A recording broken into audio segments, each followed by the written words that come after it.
ॐ यं ब्रह्मा वरुणेन्द्ररुद्रमरुतः स्तुवन्ति दिव्यैस्तवैर्वेदैः साङ्गपदक्रमोपनिषदैर्गायन्ति यं सामगाः ध्यानावस्थितः तद्गतेन मनसा पश्यन्ति यं योगिनो यस्यान्तं न विदुः सुरासुरगणा देवाय तस्मै नमः।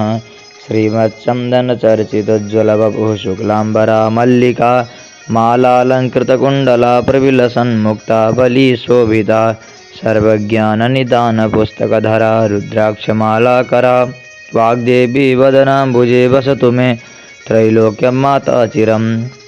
मुखं करोति वाचालं पङ्गुं लङ्घयते गिरिं यत्कृपातमं वन्दे परमानन्दमाधवं।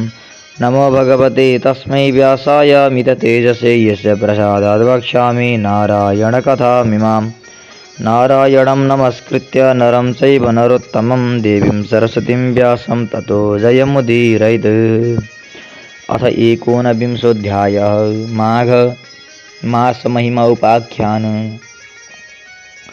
कुमार जी आज्ञा गर्नुहुन्छ हे अगस्त्य मुनि, तिमी ध्यानपूर्वक सुन। यति पातालका कुरा सुनाए अब मर्त्यमण्डलको कुरा भन्दछु। पूर्वकालमा मर्त्यमण्डलको हिमालयको दक्षिण भागमा ब्रह्मपुर नामको एउटा नगर थियो। त्यहाँका कर्मनिष्ठ ब्राह्मणहरू प्रशस्त सम्पत्ति पाई वेद पुराण शास्त्र अध्ययन गरेर आफ्ना धर्म कर्मको पालन गरेर बसेका थिए। त्यहीँ एउटा शिवभट्ट नामका अत्यन्त दीन दरिद्र ब्राह्मण पनि थिए। गरिब भए पनि तिनी लोभ मोह त्यागेका र आफ्नो सत्कर्मको पालन गर्दथे। तिनकी सती नामकी ब्राह्मणे थिइन्। ती विप्र दम्पति अनन्य प्रीतिले बसेका थिए।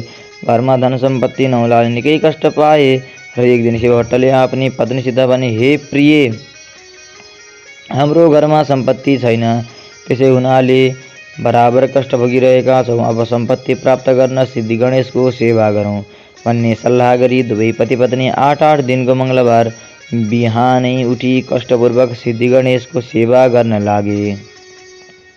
यही क्रमले निकै दिन बितेपछि सिद्धि गणेश प्रसन्न भई दर्शन दिए र हे शिवभट्ट ब्राह्मण, हे सती ब्राह्मणे, तिमी दुवैको सेवाले म प्रसन्न भएँ, जे इच्छा छ सो वरदान माग भने।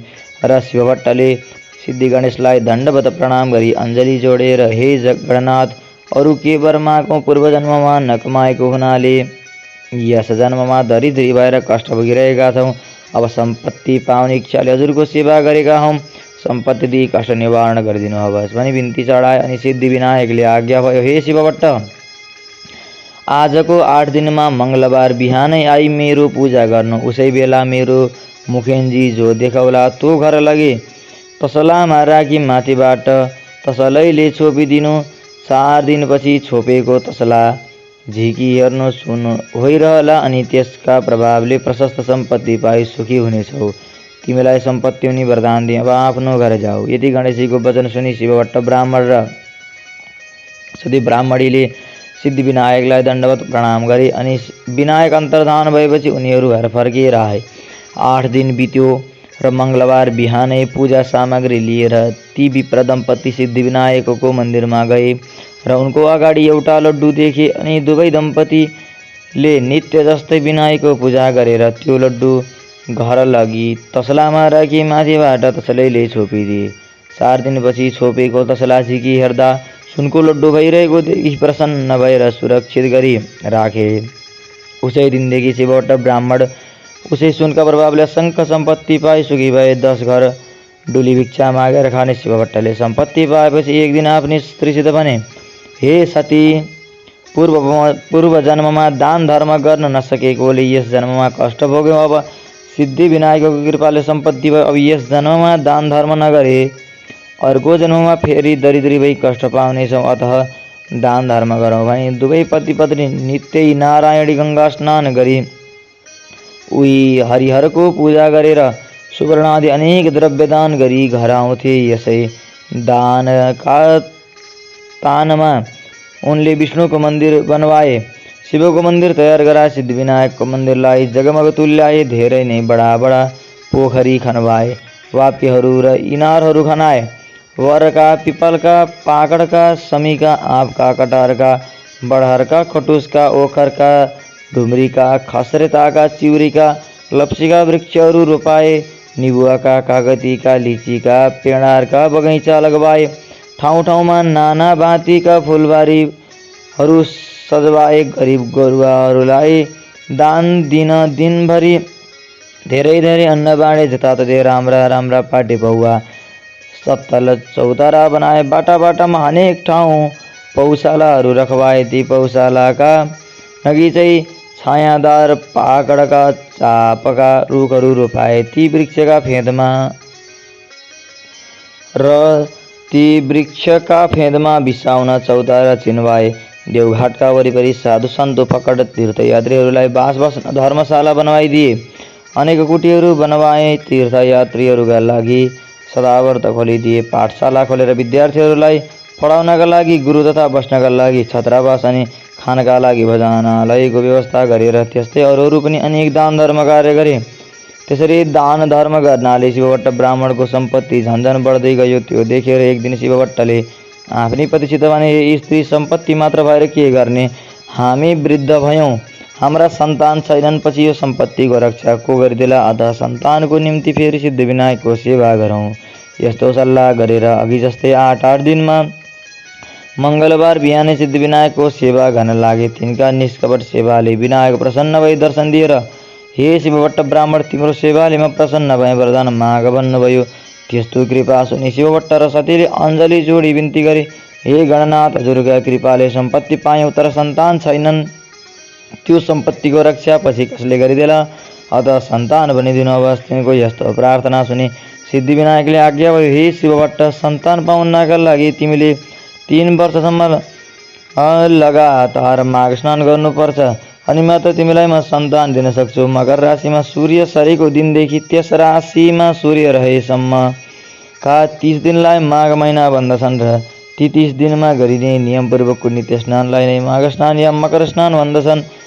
जस्तै प्रत्येक दिन सूर्य उदाउँदा रातभरि चिसिएको वातावरणमा पूर्वतिरबाट आइरहेको सूर्यका ताता किरण मिसिएर उत्पन्न भएको ओसिलो तुवालोले छेकिएर सूर्य राता देखुन्जेलको चिसो तातो मिसिएको वातावरणीय समय अति रमणदायी र स्वास्थ्यवर्धक हुन्छ। त्यस्तै सूर्य दक्षिणायन भएका बेलाको अन्तिम चिसो वातावरणबाट सूर्य उत्तरायणतिर सर्दाको तातो वातावरण प्रारम्भ हुँदा चिसोमा बढ्दो तातो मिसिँदै गएको माघ महिना अनि अति पुण्यदायी हुन्छ। अरू प्रत्येक राशिमा सूर्य सर्दा प्रकृतिका भिन्न भिन्न वस्तुहरूमा सूर्यका भिन्न भिन्न प्रभाव परे चाहिँ मकर राशिमा सूर्य पर्दा सूर्यको पुण्यदायी प्रभाव पानीमा परेको हुन्छ।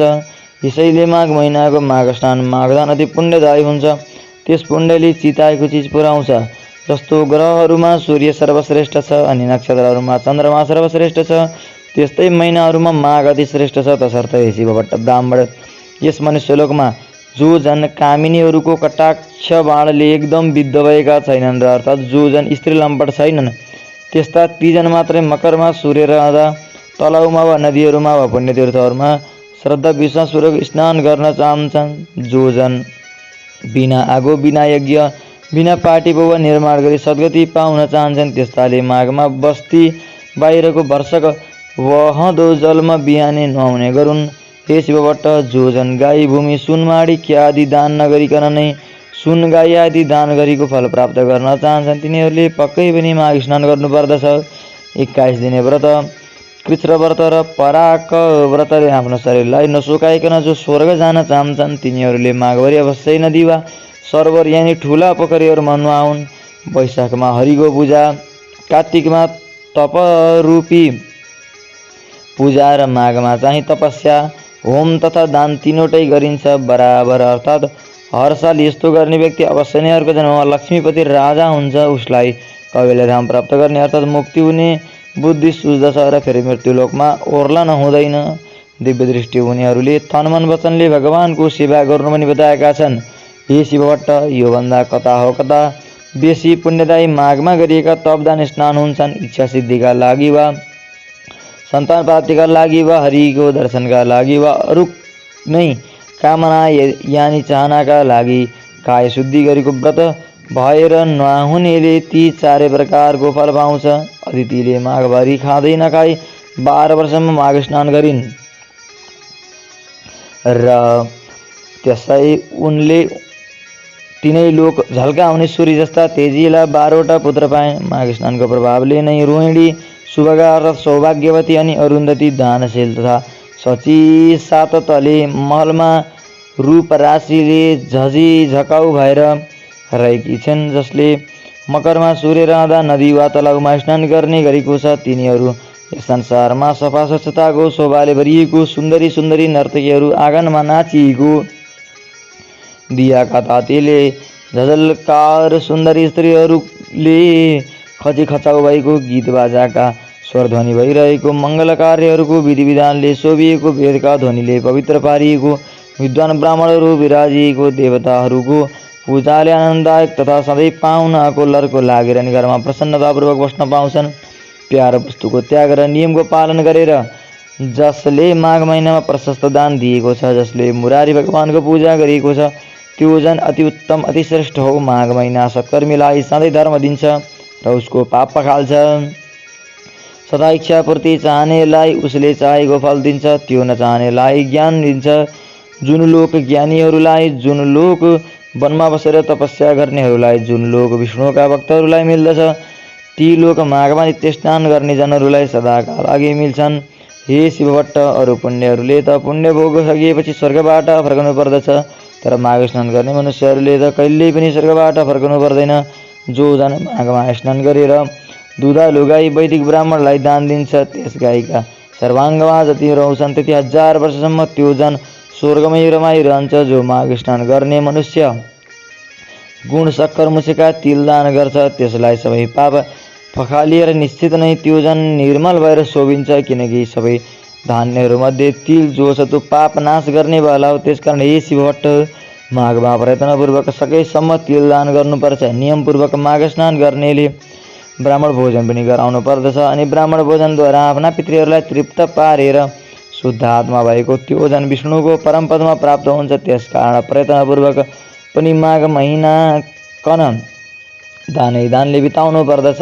कसैले पनि माघ महिनालाई बिना दानले बिताउनु हुँदैन। आफ्नो सावगास अनुसार विचारेर पक्कै पनि माघमा सधैँ दान गर्नुपर्दछ। जो जन माघ स्नान गरेर ब्राह्मणहरूलाई जुत्ता कमण्डलु दान दिन्छ, त्यो जन अवश्य स्वर्गमा गएर रहन्छ। माघ स्नान रूपी उत्तम तपस्या गर्ने जन कदापि दान बिना माघ बिताउँदैन बिताओस्, किनकि त्यो दानले स्वर्ग प्राप्त हुन्छ। दानले नै स्वर्ग मिल्दछ, दानले नै सुख मिल्दछ, दानले नै पाप नाश हुन्छ। र यो आश्चर्यको कुरो छ कि महापातक पाप पनि माघमा गरेका दानले नाश हुन्छ। जस्तो सूर्यको बिना आकाश, जस्तै सन्तान बिना कुल, आचार बिना घरको शोभा हुन्न, त्यस्तै बिना दानको तपस्या शोभिँदैन।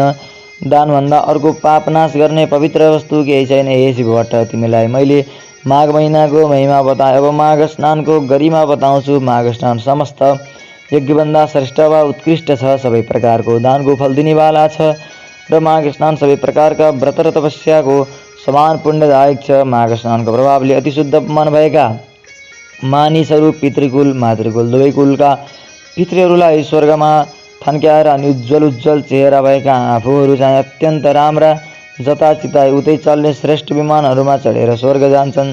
जो मनुष्यहरू सधैँ पाप गर्दछन्, सधैँ दुराचार गर्दछन् र कुमार्गमा चल्दछन्, त्यस्ता जन पनि जो माघ स्नान गरेर हरिको पूजा गर्दछन् भने ती पनि यहाँ पापबाट छोड्दछन्। जो कहिले साँचो बोल्दैनन्, जो सधैँ आमा बुबालाई सताउँदछन्, जसको स्थिति कुनै पनि आश्रममा छैन, जसले आफ्नो कुल धर्म त्यागेका छन् अनि जो पाखण्डी छन्, त्यस्ता जन पनि सज्जनको गति पाउँदछन्। र माघमा गरेका स्नानका पुण्यहरूले भवसागर तर्दछन्। पृथ्वी तलका पुण्य तीर्थहरूमा माघ स्नान गर्न पाउनु मनुष्यहरूलाई अति दुर्लभ छ, किनकि त्यस माघ स्नानको प्रभावले मनुष्यहरूले ब्रह्मज्ञानीले पाउने पद पाउँछन्। यस बारेमा विचार्नुपर्ने कुनै काम छैन। हे शिवभट्ट, माघ महिनामा कल्पवास बस्नु, दान गर्नु, हरिको मन्दिरमा जानु, हरिको पूजा गर्नु, यी सब कामका पुण्य अक्षय अर्थात् अननाशिनी हुन्छन्। त्यसकारण यथाशक्ति अनि सावगास अनुसार मनुष्यहरूले प्रयत्नपूर्वक माघ स्नान गरेर लुगा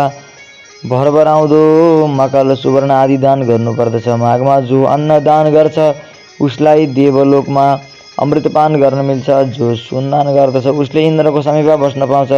दियो अग्नि अर्थात् सल्काएको मकल सुन्दर वस्त्र दान गर्ने मनुष्य सधैँ तेजस्वी भएर सूर्यलोकमा बस्न पाउँछ। यज्ञहरूले उत्तम उत्तम दानहरूले उज्जवल तपस्याहरूले ब्रह्मचर्यको धारणले शुभयुगमा गरिएको पूजाले पापीहरू यस लोकमा त्यति शुद्ध हुँदैनन् जति पुण्यतीर्थहरूमा माघ महिनामा गरिएको स्नानले शुद्ध हुन्छन्। जो मनुष्य माघ महिनामा आधा सूर्य उदाएको बेलामा पुण्यतीर्थहरूमा स्नान गर्दछन् तिनीहरू पाप गर्ने नै भए पनि तिनले नरकमा दुःख समूहको सन्ताप अनि सही नसक्नुको यातना भोग्नु पर्दैन। जो जन माघ महिनामा नुहाएर विष्णुको पूजा गर्दछन् ती जन स्वर्ग भोग सकिएर फेरि पृथ्वीतलमा फर्किएपछि कल्याणमूर्ति राम्रा भाग्यमानी प्रिय बोल्ने धर्मात्मा धनाढ्य शतायु राजा हुन्छन्।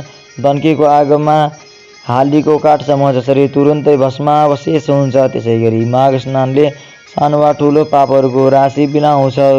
मनुष्यहरूले शरीरले बाढीले मनले र जानेर वा नजानेर जो पाप गरेको छ त्यो पाप समूह पुण्यतीर्थमा गरेको माघ स्नानले हृदयमा झल्केका विष्णुले अज्ञान नाशै झैँ सबै डढाल्दछन् अर्थात् नासिन्छन्। यदि कुनै मनुष्य आफूले गरेका पाप समूहको भोग भोगिरहेको छ र संयोगवश पनि कुनै बेला कुनै पुण्यतीर्थमा एकाएक पुगेर त्यस मनुष्यले माघ स्नान अचानकै गरियो भने पनि तुरुन्तै त्यसको त्यो पाप समूह नाश भइहाल्छ। यसबारे तिमी आफ्नो मनमा कति पनि संशय नलेऊ हे शिवभट्ट। विशेष गरेर यो कर्मभूमि भारतवर्षको पुण्यभूमि आर्यवर्तमा अर्थात् 750 कोश पूर्व पश्चिम लामो हिमालय र त्यस्तै 500 कोश लामो विन्ध्याचलको बीचको भूमिमा रही माघ स्नान गर्ने मनुष्यको जन्म बेकारको कहिएको छ। जस्तै सूर्य बिनाको आकाश चन्द्रमा बिनाको नक्षत्र मण्डल शोभित हुँदैन त्यस्तै शिवभट्ट बिना माघ स्नानको सत्कर्म शोभित हुँदैन। माघ स्नान मात्रले पनि जस्तो केशव भगवान प्रसन्न हुनुहुन्छ अरू व्रत दान तपस्याले हरि भगवान त्यस्तो प्रसन्न हुनुहुन्न। जस्तै सूर्यको तेज जस्तो तेज अरू कुनै तेज छैन त्यस्तै माघ स्नानको बराबर अरू कुनै यज्ञ आदि क्रिया छैन। तसर्थ वासुदेवलाई प्रसन्न पार्नका लागि सारा पापहरूलाई हटाउनका लागि र अन्तमा स्वर्ग प्राप्तिका लागि मानिस माघ स्नान गर्ने गरोस्। खुब स्याहार गरिएको हृष्टपुष्ट बलियो तर माघ स्नान नगरिएको अशुद्ध र अनित्य निन्द्य शरीरले के हुन्छ र हड्डीहरूको ढाँचा नसाहरूले कसिएको मासुले लिपिएको छालाले मडिएको दुर्गन्धले भरिएको दिशा विषाको पात र बुढ्याई शोक विपत्तिले व्याप्त रोगको घर आतुर रगत बग्ने क्षणभङ्गुर सबै दोषको आश्रय अर्काको उन्नतिले दुखी हुने अर्काको द्रोह गर्ने छुचो लोभी चुअलखुर क्रूर कृतघ्न घमण्डी त्यस्तै क्षणिक अर्थात् केही दिन मात्रको कहिल्यै तृष्णा पुरा नहुने उद्धत दुष्ट तिनै दोष कफ वाद पित्त भरिएको अपवित्र वस्तु निकाल्ने पालयुक्त तिनै ताप दैविक दैहिक भौतिक मोहित स्वभावले अधर्ममा रत 100 कणौँ तृष्णाले आकुल काम क्रोध लोभ यी नरकका द्वारले व्याप्त परिणाममा किरा पर्ने भस्म हुने वा कुकुरहरूको भोजन हुने यस्तो यो लाछी शरीर यदि माघ स्नान गरिएको छैन भने व्यर्थ छ। पानीमा फोका जस्तै जन्तुमा पुतली वा दमेरा जस्तै ती माघ स्नान गर्ने मनुष्यहरू केवल मर्नका लागि मात्र जन्मन्छन्। विष्णु भगवानलाई नमान्ने ब्राह्मण धिक्कार हो। यो जोगीहरूको श्राद्ध धिक्कार हो। ब्राह्मण नभएको ठाउँ धिक्कार हो। आचार नभएको कुल धिक्कार हो। घमण्डले युक्त धर्म धिक्कार हो। क्रोधले युक्त तपस्या धिक्कार हो। बिना दृढताको ज्ञान धिक्कार हो। अल्छीको शास्त्र धिक्कार हो। आफ्ना मान्यजनको श्रद्धा भक्ति नगर्ने नारी धिक्कार हो। त्यस्तै नै गुरुको सेवा नगर्ने ब्रह्मचारी धिक्कार हो। नदन्केको आगोमा गरिएको होम धिक्कार हो। साक्षी बिनाको निर्दोषता धिक्कार हो। उपजीविका अर्थात् शरीर व्यापारले जीवन चलाउने कन्या धिक्कार हो। आफ्ना लागि मात्रै पकाएको भोजन धिक्कार हो। शूद्रका लागि घरको भिक्षा यानि चन्दाले गरिएको यज्ञ धिक्कार हो। कृपणको धन धिक्कार हो। अभ्यास नगरिएको विद्या धिक्कार हो। प्रजासँग विरोध गर्ने राजा धिक्कार हो। जीवनका लागि गरिएको तीर्थ धिक्कार हो। केवल जीवन चलाउनका लागि गरिएको व्रत धिक्कार हो। झुट तथा चुगलखोरी बाढी धिक्कार हो। सन्देहास्पद मन्त्र जप धिक्कार हो। चञ्चल चित्तको वा अन्य मनस्कको जप धिक्कार हो। अवैधिकलाई दिएको धन धिक्कार हो। ईश्वर नमान्ने नास्तिक जन धिक्कार हो। जो अश्रद्धाले गरिएको पारलौकिक अर्थात् परलोक सम्बन्धी काजक्रिया छ त्यो सब धिक्कार छ।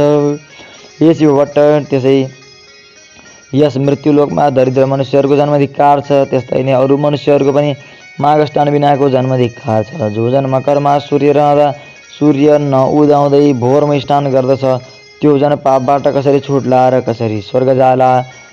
बाहुनमा र सुनचोरुवा, जाँड रक्सी, धोकुवा, गुरुको खाटमा सुतुवा अनि पाँचौँ त्यस्ताको सङ्गत गरुवा जस्ता पापीले पनि प्रत्येक माघमा दिनौ मकर स्नान गर्नाले ऊ पाप रहित हुन्छ।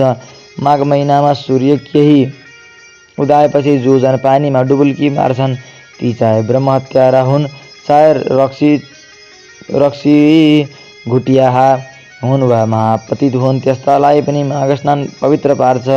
अरू सारा छिटफुट पापहरू र ठुल्ठुला महापातक अर्थात् ब्रह्महत्या, चोरी, मद्यपान, गुरुपत्नी गमन, त्यस्ताको संसर्गहरू पाप पनि यी सबै माघ स्नान गर्ने मनुष्यका भस्मीभूत हुन्छन्। माघ महिना आउन लागेको बेलामा सारा पापहरू थरथर काप्न थाल्दछन्। यदि कसैले बहदो पानीमा माघ स्नान गर्यो भने तब उसका सारा पापहरू नासिन्छन्। हामी उसका शरीरबाट बाहिरिन्छौँ अनि हामीहरू कहाँ बस्ने? यो माघ महिनामा त हाम्रो नाश कालो भनी ठानेर माघ महिनामा स्नान गर्न लागेको मान्छेलाई देखेर दुखी हुन्छन्। माघ स्नानले पाप खारिएका उत्तम मनुष्यहरू आगो झैँ चहकिन्छन्। माघ स्नानले सारा पाप छुटेका मनुष्यहरू मेघबाट मुक्त भएको चन्द्रमा झैँ चम्किन्छन्। गिलो सुकेको सानो ठुलो वा बाढी मन कर्मले गरिएको सबै पापलाई माघ स्नानले नै आगोले समाधिलाई झैँ डालिदिन्छ। जो पाप देखाजाल भनेर प्रमादवश गरिएको छ र जो पाप जानेर वा नजानिकन गरेको छ ती सब पापहरू मकरमा सूर्य रहेको बेलामा गरेको माघ स्नानले नै नासिन्छन्। माघ स्नानले निष्पापीहरू स्वर्ग जान्छन्, पापीहरू पाप खारिएका पापरहितका पवित्र हुन्छन्। हे शिवभट्ट, माघ स्नानका प्रभावले यी सब कुरा हुनमा कुनै सन्देह छैन। जसरी विष्णु भक्तिमा सबैको अधिकार छ उसै गरी माघ स्नान गर्नमा पनि सबैको अधिकार छ। माघ सबैलाई स्वर्ग दिने र सबैको पाप नाश गर्ने वाला हो। यही ठुलो मन्त्र हो र यो नै ठुलो तपस्या हो। यो माघ स्नान नै पाप निखार्ने अति उत्तम ठुलो प्रायश्चित हो। मनुष्यहरूको जन्म जन्मान्तरको अभ्यासले मात्र माघ स्नान श्रद्धा भक्ति हुन्छ। हे शिवभट्ट, जसरी जन्म जन्मान्तरको अभ्यासले मात्र अध्यात्म ज्ञानको प्राप्ति हुन्छ त्यस्तै गरी संसार रूपी हिलाको लेप फाल्न निपुण यो श्रेष्ठ माघ स्नान पवित्रहरूलाई पनि अझ पवित्र पार्ने हो। हे शिवभट्ट ब्राह्मण, हिमालयको दक्षिण पहाडी प्रान्तमा रहेको त्यस देवघाटमा गरिएका माघ स्नानहरूले सारा पाप हर्दछ। 7 जन्मदेखि थुप्रिएको पाप र वर्तमान जन्ममा गरिएको भयङ्कर पापकन पनि नाश पारिदिन्छ। मुनिहरू जुन पापको प्रायश्चित्त नै छैन भन्दछन् त्यस्तो पाप पनि पुण्य तीर्थहरूमा गरिएको माघ स्नानले नाश हुन्छ। जो जन श्रद्धाले मानस सरोवरमा माघभरि बसी तीर्थाल स्नान गर्छ त्यो जन त मुक्त नै हुन्छ। अक्षोदमा माघभरि स्नान गर्नाले इन्द्रलोक प्राप्त हुन्छ। बदरिकाश्रममा माघभरि स्नान गर्नाले निष्पाप भइन्छ। नर्मदामा माघभरि नुहाउनाले सकल पाप नाश हुन्छ, दुःख नाश हुन्छ, चिताएको फल पाइन्छ, मरेपछि शिवलोकको वास हुन्छ। यमुनामा माघभरि स्नान गर्नाले सारा पाप नाशी सूर्यलोक प्राप्त गर्दछ। सरस्वतीमा माघभरि नुहायो भने सारा पाप नासिएर मरेपछि ब्रह्मलोकको वास पाउँछ। विशालामा माघभरि स्नान गर्नाले चिताएको कुरो प्रशस्त पाइन्छ र त्यस स्नानले पाप रूपी दाउराको खलियोलाई डढेलोले जङ्गललाई झैँ भस्मीभूत पार्छ र गर्भवासको ओहोर दोहोर फेरोलाई पनि समाप्त पारेर मुक्ति नै दिलाउँछ। गङ्गाजीमा गरिएको माघ स्नानले विष्णुलोक मिल्छ अथवा धेरै वर्षसम्म स्नान गरिरहे मुक्ति नै पनि पाइन्छ भनिएको छ। सरयू, कोशी, बागमती, कमला, राप्ती, तेनाउ, कर्णाली, शारदा वा महाकाली, सिन्धु, सिन्ध, चन्द्रभागा, तापी, गोदावरी, गोमती, गण्डकी, भीमा, पशुणी, कृष्ण, वेणिका, कावेरी, तुङ्गभद्रा, ब्रह्मपुत्र, महानदी, तिस्ता, मेची र अरू पनि जोसुकै सोझै समुद्रमा मिसिने नदीहरू छन् तिनमा पनि प्रत्येक माघ स्नान गर्ने मनुष्यहरू तबसम्मका सकल पाप विनाशिएर पछि स्वर्गलोकको वास पाउँछन्। नैमिषारण्यमा प्रतिवर्ष माघ स्नान गर्नाले विष्णुको समीप वास र पुष्करमा माघभरि स्नान गर्नाले ब्रह्माको नजिकैमा बस्न पाइन्छ। कुरुक्षेत्रमा माघभरि स्नान गर्नाले इन्द्रका लोकमा वास पाउँछ र देवदहमा माघ स्नान गर्नाले योग सिद्धिको फल पाइन्छ। मकरमा सूर्य रहुन्जेल प्रभास तीर्थमा गरिएको माघ स्नानले रुद्रको गण हुन पाइन्छ। देवकी अर्थात् देउकीमा गरिएको माघ स्नानले देवताको जन्म पाइन्छ। त्रिशुलीमा गरिएको माघ स्नानले कैलाशको वास हुन्छ। गोमतीमा माघभरि गरिएको माघ स्नानले फेरि जन्मनु पर्दैन।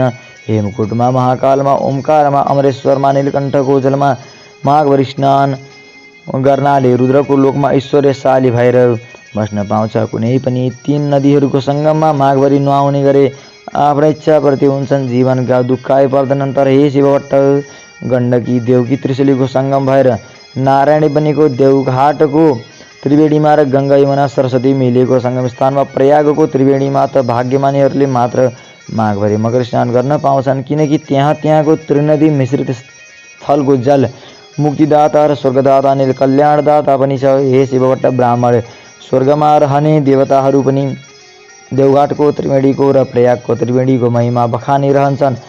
जहाँ मकरभरि स्नान गर्ने मनुष्यहरूले अन्तमा विष्णुलोकको वा देवलोकको बास पाउँछन्। जो मनुष्यहरू दुवै त्रिवेणीमध्ये एकमा रहेर माघभरि नै सङ्गम स्नान गर्दछन् भने ती जन धेरै धेरै पापी भए पनि तिनले नर्क देख्नु पर्दैन, तिनीहरू सरासर वैकुण्ठ वा स्वर्ग जान्छन्। किनकि हे शिवभट्ट, उहिले ब्रह्माजीले तराजु गएकापट्टि पलडामा समस्त तीर्थहरू, व्रतहरू, दानहरू, तपस्याहरू, यज्ञहरूका पुण्यफललाई र अर्कोपट्टि पलडामा देवघाटमा गरिएका माघ स्नानको पुण्यफललाई राखेर तौले त माघ स्नानको पुण्यफल नै भारी भयो। फेरि त्यसै गरी एकापट्टि देवघाटको त्रिवेणी र अर्कोपट्टि प्रयागको त्रिवेणीको पुण्यफललाई राख्दा तौलदा पनि देवघाटकै माघ स्नानको पुण्यफल केही भारी नै भयो। यस्तो पुण्यदायी ती त्रिवेणीमा जो जन माघे सङ्क्रान्तिको अघिल्लो दिन उहाँ पुगेर उही महिनाभरि कल्पवास बसी लगातार 20 वर्षसम्म माघ स्नान गर्छन्, तिनले सधैँको लागि कैलाशको बास पाउँछन्।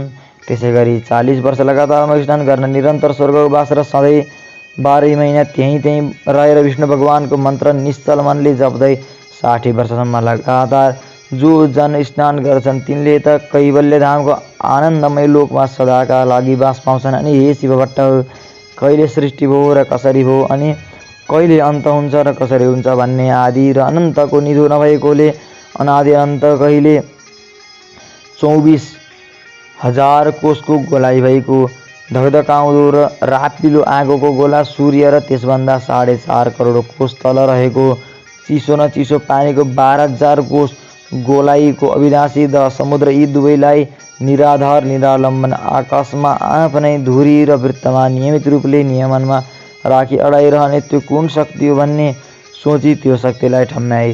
त्यसलाई जान्नु नै ज्ञान हो र त्यो सत्य शक्तिलाई जान्न वेद विहित सत्मार्गमा चल्नु नै सनातन प्रमुख धर्म हो। हाम्रा चालु आँखाले प्रकाशलाई र प्रकाश परेका तर नछेकेका वस्तुलाई भ्याएसम्म देखे झैँ यिनै सूर्य र समुद्रका बीचको आकाशमा रहेका तर यी आँखाले नदेखिने किन्तु मनुष्य मात्रको नाकको फेदमा भएको भृकुटीको भित्र शक्ति रूपले रहेको त्यो दिव्य दृष्टि जुन विराट स्वरूपको दर्शनका लागि एकछिन मात्र श्रीकृष्णले आफ्नो योग बलले अर्जुनको दिव्य दृष्टिकन उघारिदिए झैँ आफ्नै तपस्याले उघारिएका दिव्य दृष्टिले मात्रै देखिने स्वर्ग नर्क आदि लोक देख्नलाई चाहिने कहिलेकाहीँ यिनै आँखामा झिलिक्क देख्ने गर्ने दिव्य दृष्टि उघार्न गरिने सो प्रयास नै तपस्या हो र त्यस तपस्यामा चाहिने साधन सूर्य तेजमा अविचल मन अडाइराख्ने ध्यान नै योग हो। यी सबै सत्प्रयास सिद्धिका लागि आवश्यक पर्ने पहिलो प्रयास शरीर शुद्धि हो र शरीर शुद्धिका लागि चाहिने प्रारम्भिक प्रयास त्यो नियमपूर्वक मकर स्नान नै हो, अर्थात् ज्ञान रूपी चोटामा चढ्न चाहिने लिस्नुको पहिलो खुड्किलो मकर स्नान हो। तसर्थ हर साल गरिएको विष्णु भक्तिपूर्वकको माघ स्नानले जसरी ती माघ स्नान गर्नेहरूलाई मरेपछि शिवलोक, इन्द्रलोक, सूर्यलोक पुर्याउँछ र त्यही चिरस्थायी वासस्थान दिलाउँछ, त्यसै गरी नै यसै लोकमा पनि सन्तान चाहनेहरूको लागि सन्तान अनि सुख शान्ति पनि दिलाउँछ। यसरी उहिले 5 चोटि गन्धर्व कन्याहरू आपसमा सरापले प्राप्त भएको कठिन पापको फल पिशाच भएर भोगिरहेका थिए। पछि लोमस ऋषिको उपदेश रूपी बाणीले नै माघ महिनामा गरिएका त्रिवेणी स्नानका प्रभावले ती गन्धर्व कन्याहरू सरापबाट आश्चर्यसित छुटे अनि उसै बटुको प्रसिद्ध बेटासँग बिहे भयो। बिहे भएको 7 वर्षसम्म पनि सन्तान नभएर पिरिएका तिनीहरूलाई पछि फेरि लोमसले नै 3 वर्षसम्म 3/10 अक्षोधमा लगातार नियमपूर्वक मकर स्नान गराए तब तिनीहरूले ती 3 वर्ष बिराएर घ्यालघ्याल्ती छोराछोरी पाए। त्यो आश्चर्य लाग्दो कथा पनि सन्तान चाहने तिमीहरूलाई अर्को मङ्गलबार म सुनाइदिनेछु। इति श्री स्कन्द पुराण केदारखण्डे माघ महात्म्य गहरस्थ सम्वादे श्रीस्वस्थानि परमेश्वरस्य व्रतकथायां माघमहिमावर्णनं नाम 19विंशोऽध्यायः। ॐ उपनयितुमङ्गलं वः सकलजगन्मङ्गलालय श्रीमान् दिनकरकिरणनिबोधितनवनलिनदलनिवेक्षणकृष्ण काले वर्षतु पर्जन्य पृथिवी सस्यशालिनी देशोऽयं क्षोभरहितो ब्राह्मणाः सन्तु निर्भयाः अपुत्राः पुत्रिणः सन्तु पुत्रिणः सन्तु पौत्रिणः निर्धनाः सदनाः सन्तु जीवन्तु शरदां शतं। तत्रैव गङ्गा यमुना च तत्र गोदावरी सिन्धु सरस्वती च तीर्थानि सर्वाणि वसन्ति तत्र यत्राचितोदारकथाप्रसङ्गः या कुन्देन्दुतुषारहारधवला या शुभ्रवस्त्रावृता या वीणावरदण्डमण्डितकरा या श्वेतपद्मासना या ब्रह्माच्युतशङ्करप्रभृतिभिर्देवैः सदा वन्दिता सा मां पातु सरस्वती भगवती निःशेषजाड्यापः। कायेन वाचा मनसेन्द्रियैर्वा बुद्ध्यात्मना वा प्रकृतिस्वभावात् करोमि यद्यत् सकलं परस्मै नारायणायेति समर्पये तत्। श्रीस्वस्थानि दिव्यार्पणमस्तु।